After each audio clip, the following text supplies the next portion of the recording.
não gosta de provar uma fruta saborosa e de cores vivas? O Rio Grande do Sul tem diversas frutas nativas, mas encontrá-las em quantidade e qualidade nem sempre é fácil. Quase não existem pomares dessas árvores. Por isso, um grupo de estudantes e professores da Faculdade de Agronomia da UPF decidiu pesquisar formas de organizar e aumentar a produção. Esse é o tema da Universidade Aberta de hoje. Para saber mais, veja a reportagem feita pelo Núcleo Experimental de Jornalismo em parceria com a UPF-TV.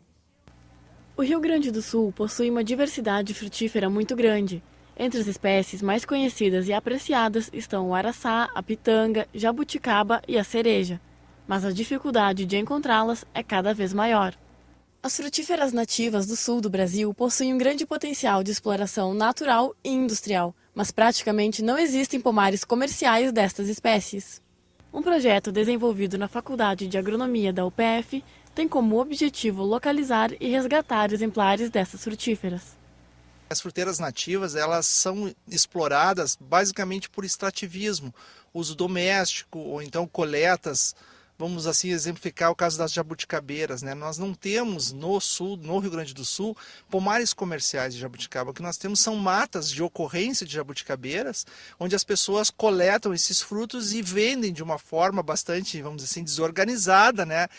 Para armazéns, fruteiras, em beira de estrada. Então, um objetivo também desse trabalho é, a partir da seleção desses materiais genéticos de grande valor em termos de frutas, é nós termos, quem sabe no futuro, variedades dessas espécies, né, que possam ter um potencial para implantação de pomares comerciais, né? O primeiro passo do projeto é selecionar frutos com características destacadas, principalmente aqueles de tamanho acima da média. As fruteiras nativas, de modo geral, elas são multiplicadas por sementes, sejam de frutos que caem no solo e que se germinam e se regeneram, ou seja pela coleta pelo próprio homem que faz as suas mudas e planta nas suas propriedades rurais, nos seus pátios. Então esta variabilidade faz com que nós tenhamos frutas, né, com tamanhos pequenos, médios e grandes.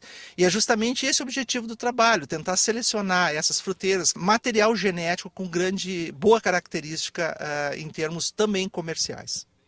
Após selecionar as amostras, as plantas e a capacidade produtiva serão avaliadas e multiplicadas por diferentes processos vegetativos.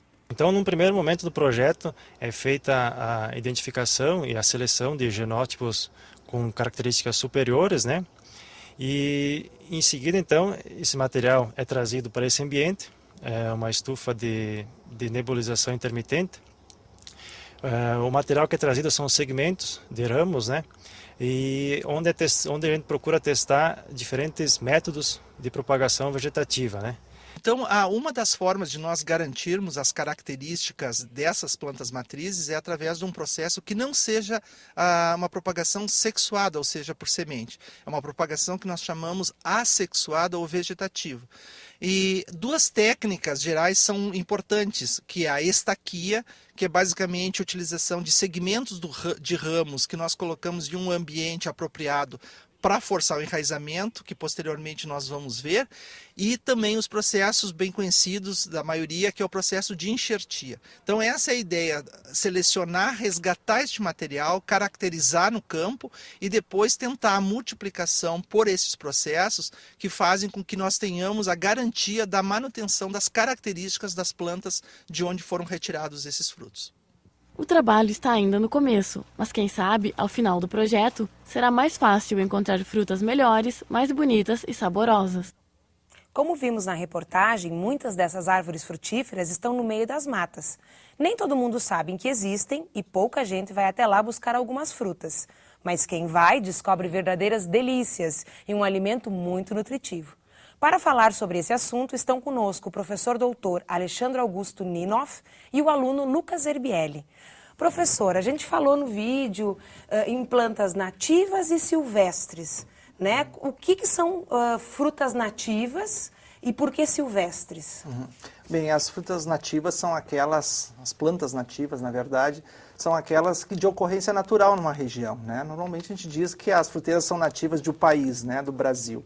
Então nós temos, são as espécies que a gente vem trabalhando, como a pitangueira, araçazeiro, jabuticabeira, cerejeira, entre outras. São espécies que ocorrem em nosso estado, no nosso país. Quer dizer que, por exemplo, a uva, que é uma fruta muito comum aqui no sul, ela não é nativa, embora ela possa ser cultivada aqui. Sim, ela é nativa de outros países, né? Exótica para o Brasil. Então, a maioria das fruteiras comerciais, as frutas comerciais que nós compramos no mercado, na sua grande maioria, elas são frutas que não são nativas nossas, são trazidas de outros países, trazidas na época da colonização, né, na época, a partir do descobrimento, da colonização, trazido pelos imigrantes espanhóis, portugueses, alemães, italianos.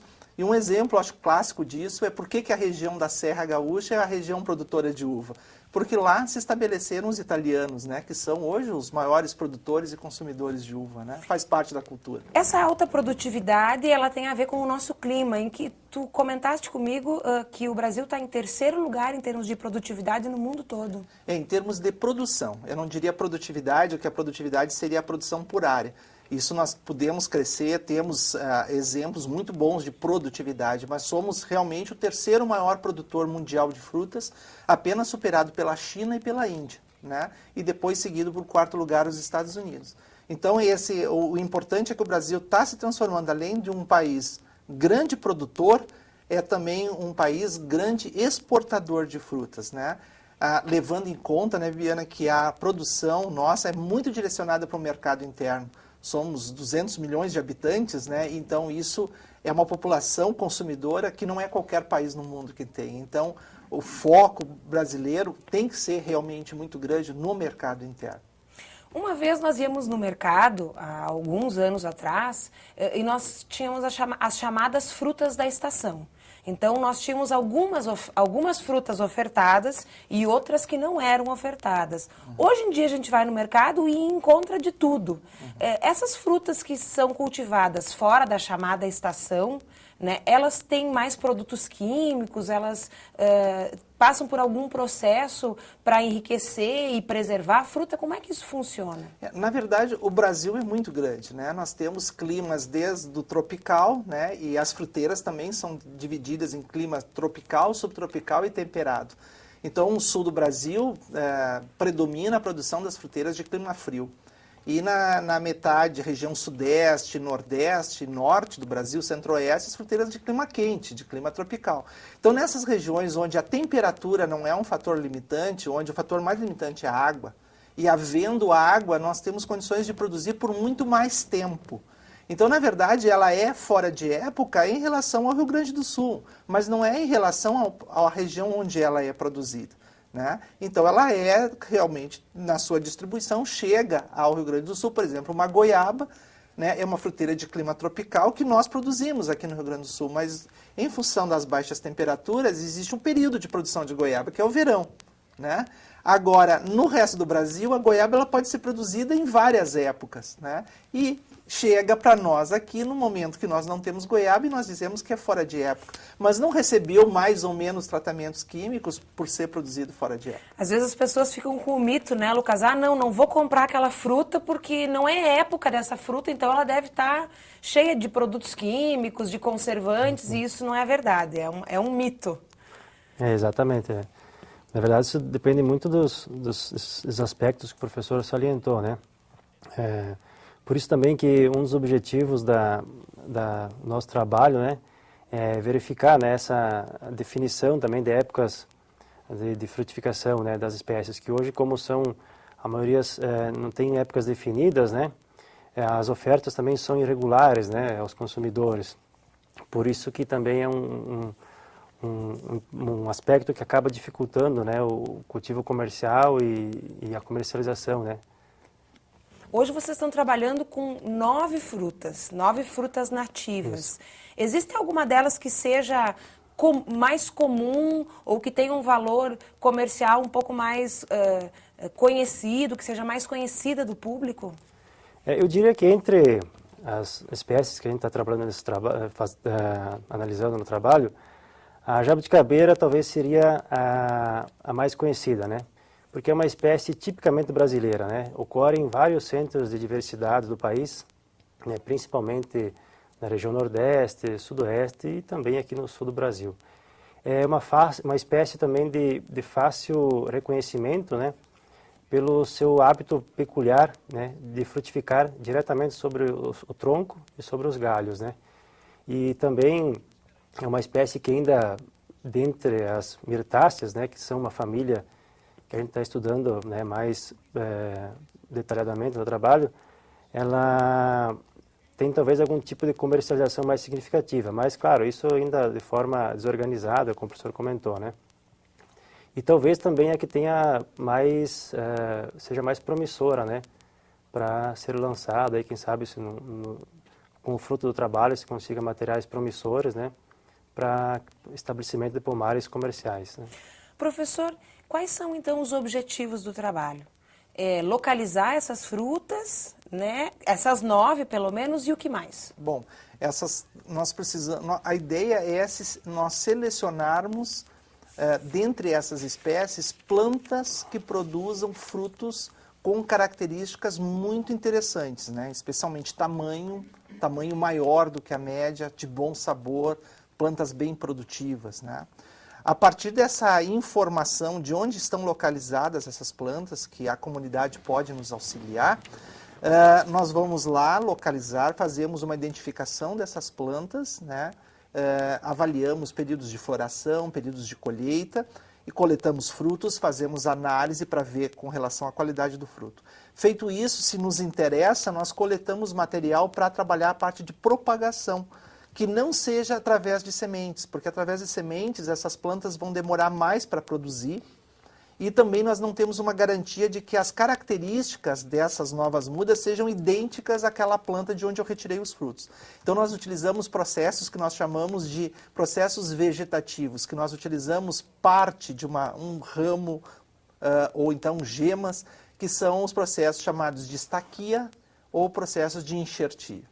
Então, eu gostei mais de um outro nome, que é um tipo de clonagem, só que é uma clonagem vegetal. exatamente. Né? Uma cópia. Isso. A clonagem na área animal, no ser humano, é algo extremamente discutido, né? A questão ética. Isso é algo muito recente, né? E tem uma série de consequências éticas. A clonagem na área vegetal é algo muito antigo, né? Isso é algo que acontece naturalmente nas plantas, né? Através dos rebentos, dos bulbos, né? Toda parte de propagação que não envolve a semente, você está reproduzindo. A própria planta, em muitas delas, uma bananeira, quando ela emite um rebento, ela está emitindo um filho, né? Exatamente idêntico à planta mãe. Ou seja, é uma clonagem que a própria espécie se adaptou e faz. Nós utilizamos outras técnicas artificiais, que a gente chama, né, a enxertia e a estaquia, para fazer esse mesmo trabalho. Lucas, só para a gente encerrar esse bloco, por que copiar a planta e não plantar a semente e esperar que ela cresça? Então, uma planta obtida pelo processo sexuado, né? Sexuado é o processo que nós chamamos quando a planta é obtida via sementes, né? Nesse caso, ocorre então a planta, ocorre a polinização, né? E então ocorre o cruzamento da planta mãe, né, com a planta pai, né?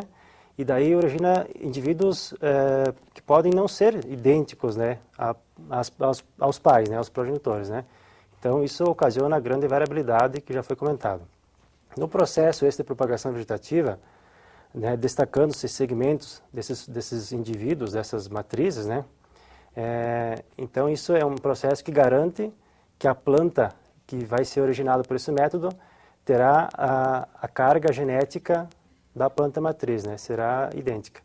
É importante salientar também que todas as espécies que também hoje são cultivadas, né, que fazem parte dos sistemas de produção, um dia também foram silvestres, né? E inicialmente submetidas então a um processo extrativista, que é o que é feito hoje com as frutíferas nativas, e só então com o passar do tempo é que foram domesticadas, depois com o conhecimento, a princípio empírico, e depois então sistematizado através da pesquisa, é que vieram a se tornar uma atividade de importância econômica, fazendo parte de algum sistema de produção.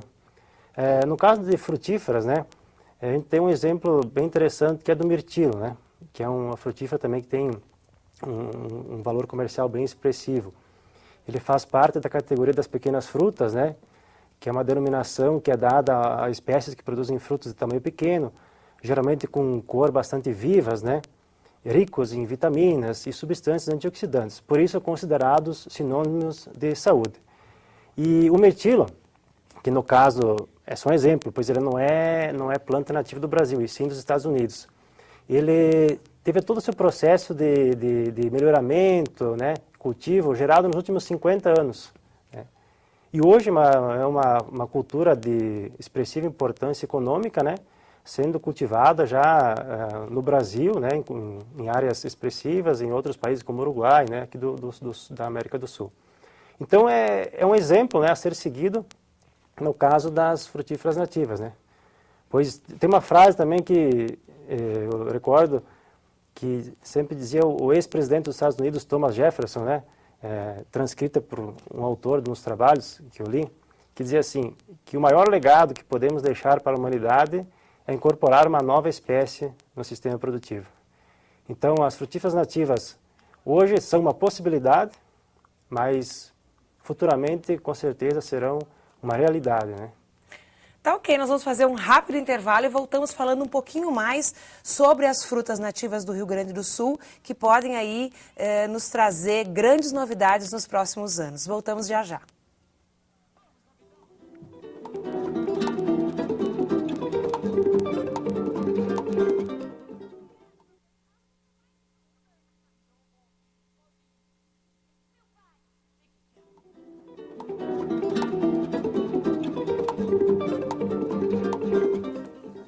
Jabuticaba, cereja, araçá e pitanga. O Rio Grande do Sul tem diversas espécies de frutas nativas, mas nem todo mundo sabe ou já provou algumas delas. Um grupo de estudantes e professores da Faculdade de Agronomia da UPF decidiu pesquisar o tema e popularizar a produção. Quem conta um pouco mais sobre esse estudo é o professor doutor Alexandre Augusto Ninoff e o aluno Cristiano Malfatti. Professor, se um agricultor decide cultivar soja, ele vai numa loja especializada e compra sacas de semente, né? Não é isso que acontece no caso da produção desse tipo de fruta nativa, de árvore, né? Hoje o que nós temos, na verdade, Biane, são plantas produzidas em viveiros dessas espécies nativas a partir de sementes. Isso é o que é a rotina. Mas como foi colocado, essa produção por sementes, ela faz com que essa muda ela demore bastante, em algumas espécies, muito tempo, no caso da jabuticaba, até entrar em florescimento e produção. E também não sabemos, cada planta pode dar um fruto diferente, né, em função de ser produção por semente. Então, o que nós buscamos hoje é justamente selecionar esses materiais e estabelecermos protocolos de produção de muda que não por semente, né, e poder, então, o viveirista, através desses processos, oferecer mudas a esses produtores de materiais todos idênticos, né, e que produzam num curto espaço de tempo. O que eu quero dizer curto espaço de tempo? Um período de 2 a 3 anos iniciar a produção. Uma vez com o investimento de um pomar, sempre é um investimento não muito baixo, né? E o produtor quer que produza logo. Sem contar que a semente, essa semente da soja, por exemplo, ela é uma semente tratada.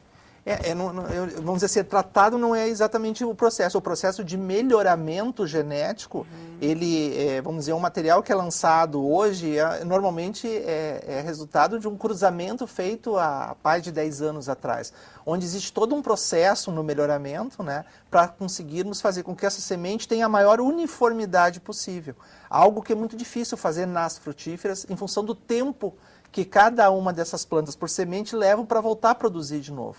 E na lavoura não, essas outras culturas elas têm um ciclo mais curto. Então nós conseguíamos em menos tempo. Só que, mas como você vê, esse menos tempo significa algo em torno de 8, 10 ou mais anos, né? Ou mais anos. Essa pesquisa, ela está em andamento, ou seja, essas mudas não estão no mercado para compra. Não. Nós estamos naquela fase justamente de resgate desses materiais, de localizar essas plantas e, ao mesmo tempo, em paralelo a isso, estudando esses métodos de propagação vegetativa para tentarmos, se não conseguirmos por estaquia, através dos processos de enxertia, né, obter, então, esses novos materiais. Esse estudo tem uma outra interface, que é a questão dos nutrientes que essas frutas têm e que não são muito estudados, mas isso também está sendo considerado no projeto. Exato. Na verdade, assim, eu acho que é bom colocar isso, que o projeto é um projeto que está sendo coordenado pela Faculdade de Agronomia da URGS, é um projeto pronexo do CNPq com FAPERGS, né? E são parceiros nesse projeto com a URGS, a UPF, a Fundação Zoobotânica, o Jardim Botânico, a Universidade Federal de Pelotas, a FEPAGRO, que é a Fundação Estadual de Pesquisa Agropecuária, e o Instituto de Tecnologia de Alimentos da URGS, que é quem está nesse projeto direcionando seus trabalhos para esse aspecto que você falou, que são os aspectos nutricionais. Mas nós pensamos, no futuro, trabalhar junto às outras unidades, outros cursos, como farmácia, engenharia de alimentos, nutrição, esses aspectos nutricionais das frutas nativas. Cristiano, como é que é para ti, aluno de graduação, estar envolvido com um projeto com uma dimensão tão significativa, tão grande, tão importante para a sociedade? Então, a gente tem a oportunidade de sair da sala de aula, da teoria, e aplicar isso ao campo, juntamente com pessoas que têm um grande conhecimento, agregam um conhecimento muito grande. E certamente isso vai influenciar na tua formação profissional depois. Tu pretende caminhar nessa área da produção frutífera? Com certeza, é muito bom ter um conhecimento nessa área, que é uma área que tem agora... Tem uma procura muito grande pela população, né? Porque faz parte da nossa alimentação. Aliás, hoje no estado, nós comemos mais frutas nativas ou mais frutas exóticas? Mais frutas exóticas, né, Biana? A nossa produção comercial, como do mundo todo praticamente, são do mesmo tipo de espécies, né? São frutas muito antigas, como a maçã, o pêssego, a uva, né? Quer dizer, essas novas espécies, novas que eu digo em termos comerciais, porque sendo nativas são também espécies de ocorrência muito antiga, mas pouco exploradas, né? Então nós temos exemplos, no Brasil o açaí talvez seja uma dessas frutas nativas que tem uma grande expressão, o cupuaçu, né? Mas nós quase contamos nos dedos essas fruteiras, embora existentes em grande quantidade, muito pouco exploradas, não só no Brasil, né, como também para exportação, que nós poderíamos trabalhar principalmente se não com as frutas in natura, que nós temos essa dificuldade de levar a distâncias maiores, né, mas algumas espécies é possível, mas também a polpa, né, essa é a grande, talvez, caminho de uma exportação, é a polpa, né, transformar essas frutas em polpa e aí exportar essa forma, que é uma forma bastante de um bom valor agregado que se coloca, né. Professor, no início desse bloco, eu comecei falando com o nosso telespectador e disse o nome de algumas dessas frutas. Vamos ver se o senhor me ajuda a gente completar essa lista, já que são 9 as árvores pesquisadas por essa equipe, né? Então, o araçá, a cerejeira, a goiabeira serrana, a jabuticabeira, a pitangueira, o gabiju, a guabiroba, né? O ariticum, e o butiazeiro? Isso, e a uvaia. Uvaia é que tipo de fruta? Também é dessas frutas nativas nossas, né, ainda pouco exploradas, mas com grande perspectivas, principalmente para a polpa. Assim como a guabiroba, também já existe alguns produtores processando a guabiroba, transformando em polpa e comercializando na forma de suco. Bom, duas frutas aí que eu nunca provei. Pouco ainda conhecidas. Pouco conhecidas. Professor, qual é o prazo, dessa pesquisa para que esse material possa ser comercializado? Para que eu que estou em casa resolvo virar um produtor de frutas nativas e possa começar a minha produção? Bom, esse projeto está sendo financiado por esses órgãos que a gente comentou até agosto de 2014, né? Então é um projeto com certo fôlego, mas que na verdade ele não vai concluir com isso, porque a partir dessas mudas que nós vamos tentar produzir, e esse trabalho vai ter continuidade além disso, elas vão ser, à medida que a gente conseguir esse material, nós vamos constituir o que a gente chama de bancos de germoplasma. São uma coleção com esses materiais onde a gente vai acompanhar o crescimento, a capacidade produtiva delas numa coleção que seria num espaçamento de pomar, né, e ver como ela se comporta, que não seja no pátio da casa de alguém ou no meio do mato, que é uma outra situação, né?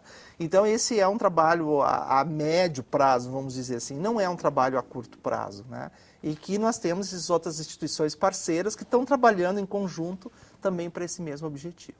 Bom, professor Alexandre, muito obrigada. Obrigada ao Cristiano e obrigada a você que está em casa e nos acompanhou durante esse tempo aqui no Universidade Aberta. Ficamos por aqui hoje, mas voltamos na próxima semana com uma nova pesquisa desenvolvida na UPF. Até lá!